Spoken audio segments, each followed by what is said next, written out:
Hi everybody and welcome back to my kitchen. My name is Greta and I'm the dietitian at John Stoddard Cancer Center. So I have another great recipe for you and it is so easy. It comes together really quickly, not even a lot of chopping.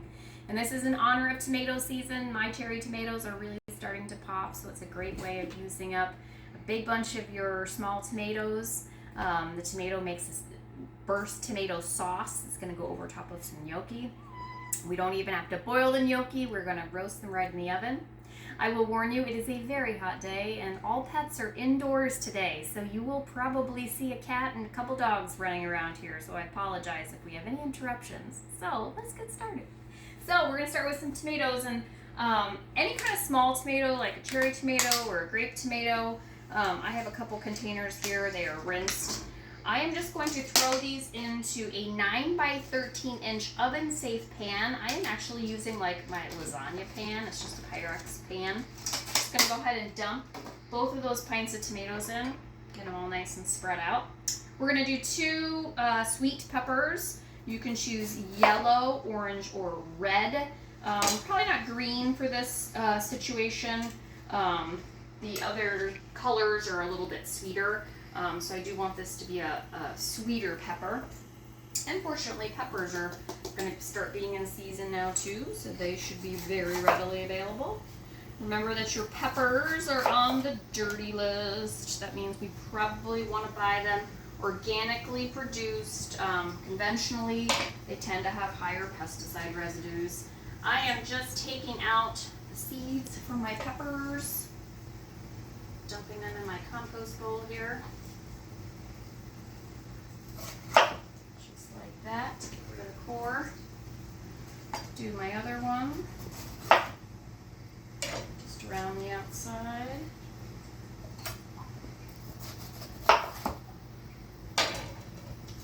Just like so.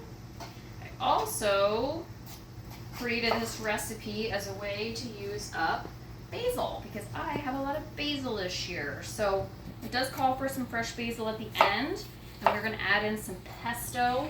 So you can do any kind of pesto you want. If you don't like a basil pesto, you can always do like a kale pesto. You can make pesto with parsley. You can use pine nuts. You can use walnuts, whatever you prefer. I like pine nuts in mine. All right, we're going to kind of roughly chop these into sort of, sort of like cubes, kind of like maybe 3/4 inches sized cubes, and throw them right in with our tomatoes. So like I said, this is kind of rough chopping, minimal chopping for this recipe, which is always nice. Some days you're tired and you just don't want to do a lot of chopping. You don't even have to chop things small.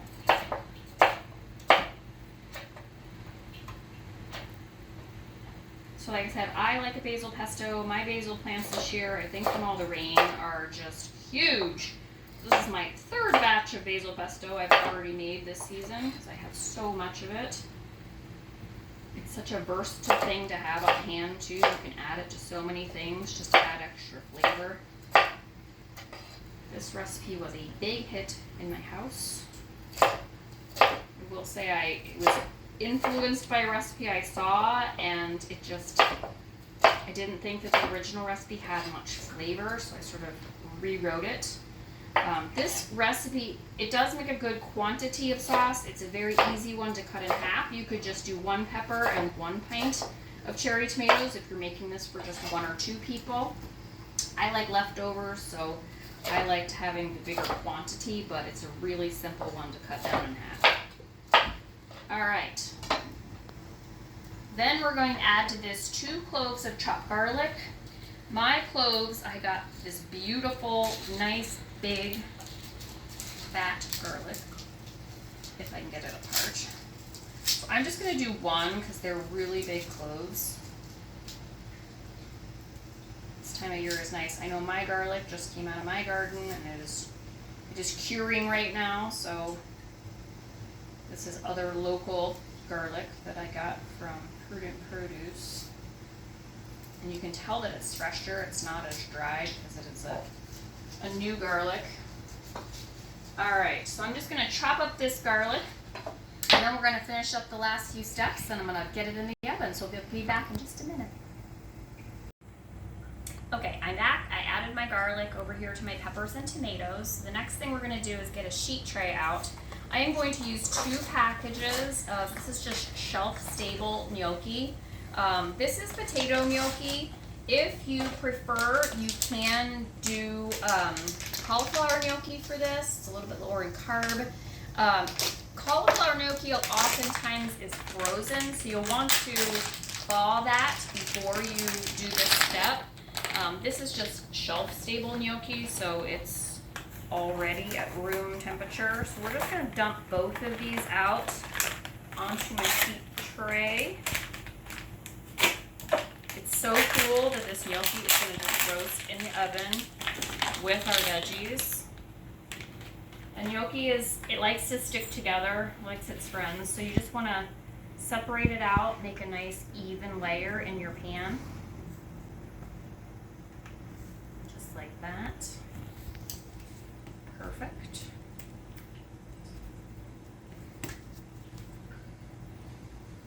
Okay. Next, I'm going to go ahead and season my veggies. I'm just going to put some correct black pepper on them. I like lots of pepper on the peppers. We are going to add a little bit of salt to this. I'm just doing about a half a teaspoon of salt just to give it a little bit of flavor.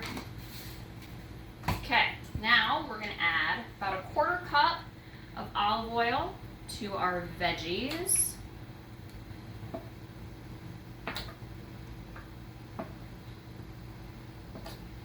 And then we're going to add 2 tablespoons of olive oil to our gnocchi.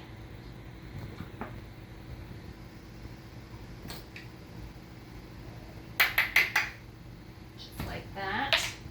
Make sure my gnocchi is all coated. I'm just going to kind of toss it around with my olive oil. They're going to kind of bake up and get all browned and just be wonderful, like little dumplings. A little shortcut step for us. Then I'm going to just toss together my garlic and my veggies in that olive oil so that's all nice and coated. Alright, I'm going to get these pans both into a 450-degree oven. You want to get your gnocchi down on the bottom rack and put your veggies up on the middle rack. We're going to just roast these for about 25 to 30 minutes at 450 degrees, and we'll come back and we're going to finish it up. So I'll see you in just a few minutes. Hi everybody, I am back because I just pulled everything out of the oven. So my gnocchi are all nice and sort of toasty and lightly browned. My tomatoes are all roasted and you can see they're kind of shriveled and they're bubbly. So I just kind of stir them around and sort of pop them to make sure that they release all their juices. Because that really is what makes the sauce. So just give them a little, just use the back of your spoon, give them a little pop.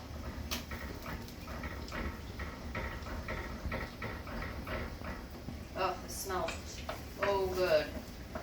So it looks like there's a lot of liquid, but your gnocchi's going to absorb that all up. Because that is your sauce. Alright, now to this, I'm going to add, I just made some fresh pesto, so I'm just going to add about a 1/4 cup of pesto sauce. That's just going to give this even more flavor. I'm not measuring it, I'm just giving it a couple nice scoops in here. I've also got a bunch of nice fresh chopped basil. That adds some really nice freshness to this as well. Said I have a ton of basil. Just give that a stir. Your sauce and the tomatoes are so hot. That's going to heat up your pesto sauce. Perfect. Get that all nice and combined. Alright, and now I'm going to take my gnocchi.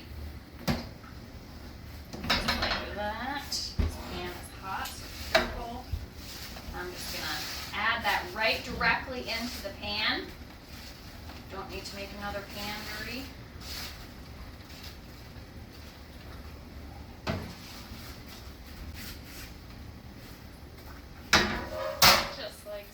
we're gonna give them a nice stir. Like I said, that gnocchi is just gonna soak up all that delicious liquid, delicious sauce. Oh, it smells so good, so fresh, so summery. And there you have it, gnocchi with first tomato sauce, and that's dinner. So thank you for watching and enjoy.